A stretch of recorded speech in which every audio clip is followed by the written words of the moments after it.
नमस्कार दोस्तों, विद्यावंतम में आपका स्वागत है।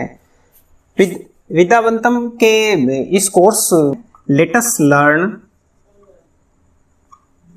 To read, write and speak English. हम इस कोर्स के शुरू से ही यह बताते जा रहे हैं कि हमें इंग्लिश क्यों पढ़ना चाहिए, क्योंकि मनुष्य जन्म से ही अपने संप्रेषण को दूसरे जगह संप्रेषित करने के लिए उन्हें भाषा की जरूरत पड़ती है। और सभी भाषाओं का अपना एक स्वरूप है और वह स्वरूप एक दूसरे से जरूर ही समानता है। तो उन समानताओं को ध्यान में रख कर के सभी भाषाओं का एक अपना व्याकरण होता है, अपनी ग्रामर होता है, उसको एक दूसरे से भाषानुवाद करते हैं हम और समझने की कोशिश करते हैं। तो मातृभाषा सीखने के लिए जब बच्चे का जन्म होता है तो वो परिवेश में सीखता है और उस परिवेश से वह, लोगों को लगता है कि सबसे पहले उसने बोलना सीखा है, लेकिन ऐसी बात नहीं है। बोलने से पहले उसे कई चीज समझना पड़ता है। जैसे अगर हम फिश बोलते हैं अभी, तो फिश से क्या होता है कि मेरे दिमाग में, जो इंग्लिश जानते हैं उनके दिमाग में एक फिश की चेहरा आती है।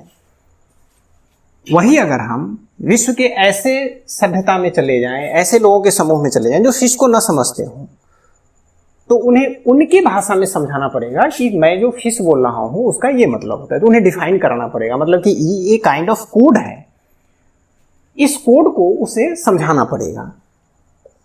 अब हिंदी भाषी क्षेत्र में जाएंगे तो मछली कहने से वो समझ जाएंगे। उसी तरह से अगर हम बोलते हैं कैट, तो कैट का मतलब होता है बिल्ली, ये भी एक संकेत है। इंग्लिश वाले कैट को समझेंगे, उनके दिमाग में कैट की एक स्वरूप आएगी, फिगर आएगी। हिंदी भाषी क्षेत्रों के लोगों के दिमाग में बिल्ली बोलने से बिल्ली का एक स्वरूप आएगा, लेकिन आएगा दोनों सेम ही। मतलब कि इस विश्व को समझने के लिए भाषा बहुत ही जरूरत है।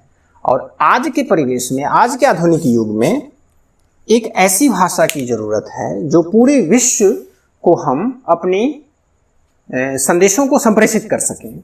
तो इसके लिए एक इंग्लिश स्थान ले चुका है। भारत के परिप्रेक्ष्य में, जैसा कि पहले वाले वीडियो में भी हमने बताया था कि एक मातृभाषा होता है, एक द्वितीय भाषा होता है।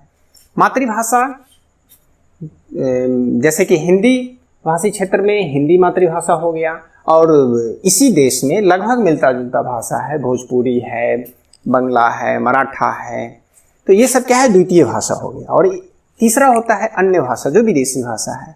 लेकिन मातृभाषा में सामाजिक और सांस्कृतिक परिवेश को समझने का एक मौका मिलता है, लेकिन किसी विदेशी भाषा में ये नहीं होता है।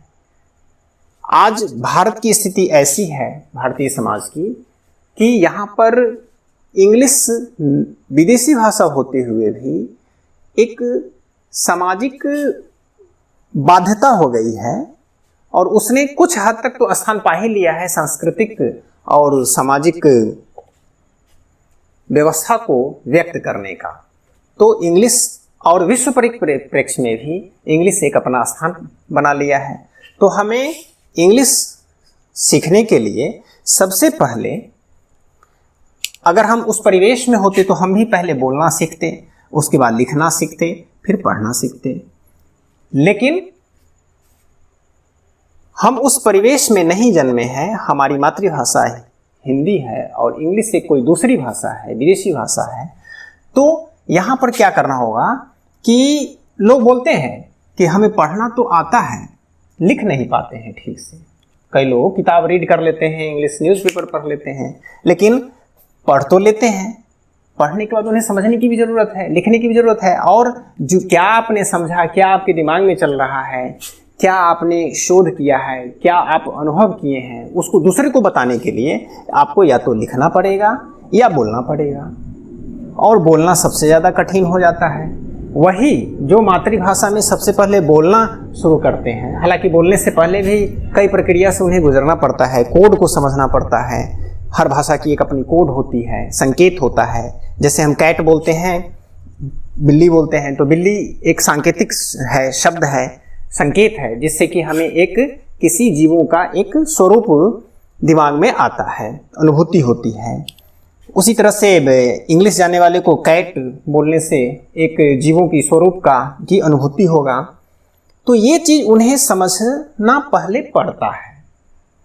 ऐसा लगता है कि मातृभाषी जो होते हैं वो पहले बोलना शुरू करते हैं, लेकिन ऐसी बात नहीं है, उसके पहले उन्हें समझना पड़ता है। तो ठीक उसी तरह से हमें दूसरी भाषा को सीखना होगा, तो हमें सबसे पहले समझना पड़ेगा उनके बारे में।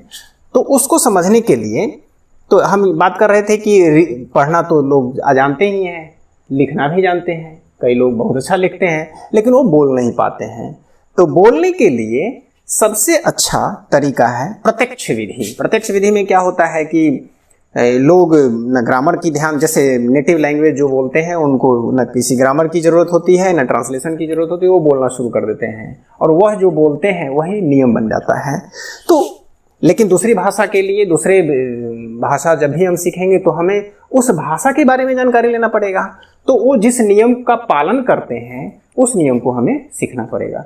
तो उसके लिए हमें ग्रामर का सहारा लेना पड़ेगा, और भाषानुवाद विधि एक ऐसी विधि है जिसको कि हम लोग सहारा लेते हैं शुरू में, फिर बाद में प्रत्यक्ष विधि से उसे हम सीखने की, जो पहले वाले वीडियो में हमने बहुत ही डिटेल में विस्तार से चर्चा किया था। हर वीडियो को देखें, और लगता है कि ये मुझे आता है तो उसे आप स्किप कर सकते हैं, नहीं आता है तो आप उसे रोक करके उसको असाइनमेंट बनाएं, जरूर बनाएं, रिपीट करें, और कमेंट सेक्शन में जरूर मुझे बताएं कि कैसा है, क्या इंप्रूवमेंट की जरूरत है। तो thank you very much for watching my video of Vidyavantam के भाषा शिक्षण पाठ्यक्रम को सुनने के लिए। पाठ्यक्रम का नाम था let us learn to read, write and speak English. Thank you very much, bye bye.